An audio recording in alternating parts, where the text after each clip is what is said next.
Yes Nagamalleswari గారు, మన police వ్యవస్థ గురించి మాట్లాడుకోవాలంటే 2 రోజుల క్రితం, ఒక 3 రోజుల క్రితం జరిగినటువంటి ఘటన గురించి ముందుగా మాట్లాడుతాం. ఒక మహిళను వ్యవస్థను చేసి మూత్రం పోసేలా కొట్టి కన్న కొడుకు ఎదుట ఈ ఘటన జరిగింది. అతన్ని కూడా చంపడానికి ప్రయత్నం చేస్తే కేసు కూడా నమోదు చేయని పోలీసులకు అసలు 26వ ర్యాంక్ అయినా కరెక్ట్ ర్యాంక్ అయినా అనిపిస్తోంది. ఏం చెప్తారు సార్? మీకు ప్యానెల్లో ఉన్నటువంటి పెద్దలకి కూడా నమస్కారాలు సార్. నాకు తెలిసి 36 కాదు సార్, ఇంకెక్కడన్నా 100లో నా 99 ర్యాంకు వాళ్ళకు ఉంటే ఇవ్వాల్సింది తప్పితే వాళ్ళు ఏం ముద్దరిచ్చారని ఆ ర్యాంక్ అన్న వచ్చిందో నాకు తెలియట్లేదు సార్. నిజంగా అంటే ఒక కౌరవ సభలో ద్రౌపదికి ఏ విధంగా అవమానాలు జరిగిందో అదే విధంగా ఇవాళ ఈ కూటమి ప్రభుత్వంలో 164 మంది కౌరవుల మధ్య మహిళలకు జరుగుతున్నటువంటి ఈ వస్త్రాపహరణ అనేది ఎంత దారుణమైనటువంటి సిచ్యువేషన్ సార్. సొంత కొడుకు ముందే బట్టలు ఉడదీస్తారు, సొంత కొడుకు ముందే చెట్టు గట్టేసి కొట్టేస్తారు. ఇదే హోంమంత్రి అనిత గారి ఇలాకాలో బట్టలు ఉడదీసి కొడితే కూడా ఆవిడ ఉలుకులేదు పలుకులేదు. ఇది ఇప్పుడు కాదు సార్, గత సంవత్సరంలోనే జరిగింది. సేమ్ ఆమె నియోజకవర్గంలోనే జరిగింది. అప్పుడు కూడా ఏం మాట్లాడలేదు. అసలు హోంమంత్రి అనిత గారి ర్యాంక్ ఎక్కడ ఉందో తెలిస్తే అప్పుడు పోలీసులకి ఏ మాత్రం ర్యాంక్ వస్తుందో అర్థం అవుతుంది. ఆవిడ ర్యాంక్ ఎక్కడో చివరిలో ఉంది సార్.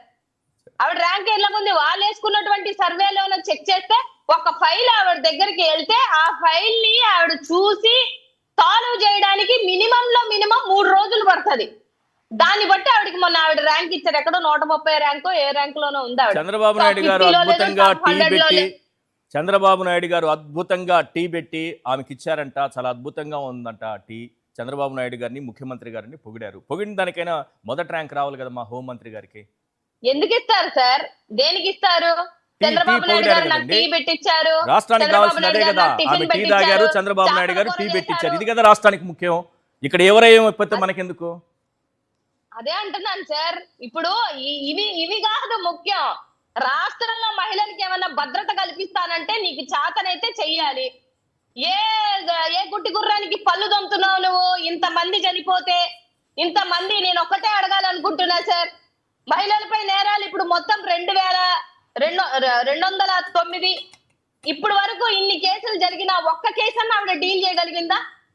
పోనీ ఆవిడ నేను ప్రతిసారి ఏమన్నా కూడా నేను దళిత మహిళని అంటది కదా. నీ దళితులే మొత్తం 69 మంది అవి హత్యలు గాని, లాకప్ డెత్తులు గాని, సామాజిక బహిష్కరణ గాని, SC ST నిరోధక చట్ట కింద చేసినటువంటి నేరాలు గాని అన్ని కలిపినా అన్ని జరిగాయి కదా. ఏమన్నా చేసావా? ఏమన్నా మాట్లాడావా? ఏమీ చేతగానటువంటి ఒక డమ్మీ హోంమంత్రి పదవిలో ఉండి ఇవాళ ఏదో నేను ఉద్ధరించాను, నిన్ను ఏదో చిన్న మాట ఆవిడంటే మాత్రం మొత్తం స్టేట్ అంతా దగ్నం చేస్తావు. మరి ఒక ఆడబిడ్డని సొంత కొడుకు ముందు, అంతమంది మగాళ్ళ ముందు ఆవిడ వస్త్రాపరం చేసేసి ఆవిడకి ఎంత అవమానం జరిగింది కదా. దానికి నువ్వేం చెప్పగలుగుతావు? అట్లీస్ట్ ఒక మాట అన్నా, ఒక ప్రెస్ మీట్ అన్నా. అంటే నీ చేతగాని తానానికి ఇదొకటి నిదర్శనం కాదా సార్? అలాగని హోంమంత్రి గారిని ఒక మహిళని వ్యవస్థను చేసి నడి రోడ్డు పైన కొట్టి మూత్రం పోసేలా ఆమె పైన దాడి చేస్తే ఆ కేసు గురించి మాట్లాడాలి మీరు. లేకపోతే అమర్నాథ్ గారు ఏదో అన్నారంటే కదా, మేడం గారిని అనొచ్చా? ఈ ఘటన ఎంత ప్రమాదం. అమర్నాథ్ గారు ఒక హోంమంత్రిని అలా అనడం అనేది ఈ దేశంలో ఎక్కడైనా జరిగిందా? ఇలాంటివైతే ఓకే, కామన్. మా రాష్ట్రంలో కామన్ ఏం కాదు సార్. పాపం అమర్ గారు కూడా ఏం అనలేదు. వాడు వీడు కోడిగుడ్డు బగలు కొడతాను అని డబుల్ మీనింగ్ డైలాగులన్నీ కొడితే, అమ్మా నువ్వు ఈ మహిళలకి జరుగుతున్నటువంటి సంఘటనలు గాని, అగత్యాలు గాని, రేపులు గాని చంపేసి డ్రమ్ములలో పెడుతున్నారు తల్లి. నువ్వు కేటాయించాల్సిన సమయం ఇక్కడ కేటాయించు, దాని మీద కాదు అని చెప్పారు. అది తప్పొచ్చిందా? మరి దానికే తప్పని అంత విలవలలాడిపోయి మొత్తం స్టేట్ అంతా దగ్ధం చేసినప్పుడు మరి ఒక మహిళకి ఇంత అన్యాయం జరిగింది, ఇంత అవమానం జరిగింది. ద్రౌపదికి ఏ విధంగా అన్యాయం జరిగిందో అదే విధంగా జరిగింది కదా.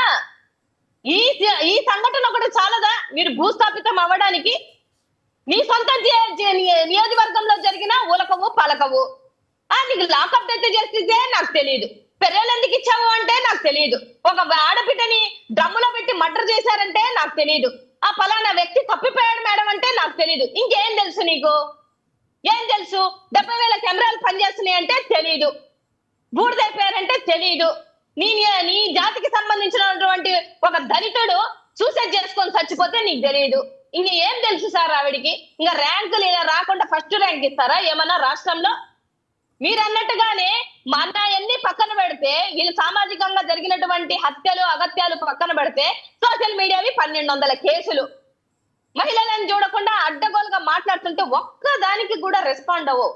ఆవిడ ఎప్పుడు రెస్పాండ్ అవుతుందంటే జగన్మోహన్ రెడ్డి గారిని తిట్టడానికి, హెరిటేజ్ ని కాపాడుకోవడానికి, లోకేష్ బాబుని ఏదన్నా అంటే నెత్తి మీద వేసుకొని రావడానికి.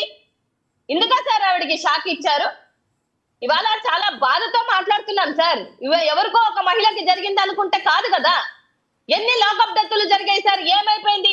మాలగంగమ్మ కర్నూలు ఏమైపోయింది? క్రాంతి కుమార్ ఏమైంది? షేక్ దరియా హుసేన్ ఏమైపోయాడు? సాయి కృష్ణ ఏమైపోయాడు? ఏడుకొండలు ఏమైపోయాడు? శ్రీకాకుళంలో ఇంకొక మహిళ ఉంది. అడిగి కడగాలనంటే ఎంతసేపు పడుతుంది సార్? ఒక్క నిమిషం ఆవిడ డైరెక్ట్ గా 1-to-1 డిబేట్ లో కూర్చోమని తెలుస్తుంది సార్ ఆవిడ ఇవాళ ఏం చేస్తుందనని. ఆ చేతగాని హోంమంత్రి పదవికి రాజీనామా చేయమనండి. ఆ మహిళా కమిషన్ ఆమె ఎప్పుడు వస్తుందో, ఎందుకు ఇప్పుడు ఇచ్చారు అన్నానంటే నాకు తెలియలేదంటుంది. ఎందుకున్నారంటే మీరు ఆవిడకి ఏమీ తెలియదు ఒక మహిళ అయ్యుండి, మీకు ఏమీ తెలియదు ఒక మహిళ అయ్యుండి. ఇంకా మీరు ఎందుకు ఆ పదవులు తీసుకుంటున్నారు? ఎందుకు జీతాలు తీసుకుంటున్నారు? మా ప్రజల జీతాలే కదా మీరు. అవి ఎట్ట తీసుకోబుద్ధి అవుతుంది? రక్తపూడు తింటున్నట్టే కదా మీకు ఎలా తీసుకోబుద్ధి అవుతుంది అనేది నాకు ఇప్పటికే అర్థం కానటువంటి విషయం సార్. రైట్. ఇంత ఘోరాలు జరుగుతున్నప్పుడు రాష్ట్రంలో ఒక్కసారి కాకపోతే ఒకసారైనా ఆవిడ వచ్చి ప్రెస్ మీట్ పెట్టమనండి. జగన్మోహన్ రెడ్డి గారిని తిట్టడానికి కాదు ఆవిడ ప్రెస్ మీట్ పెట్టేది, వీటి కోసం ప్రెస్ మీట్ పెట్టమనండి.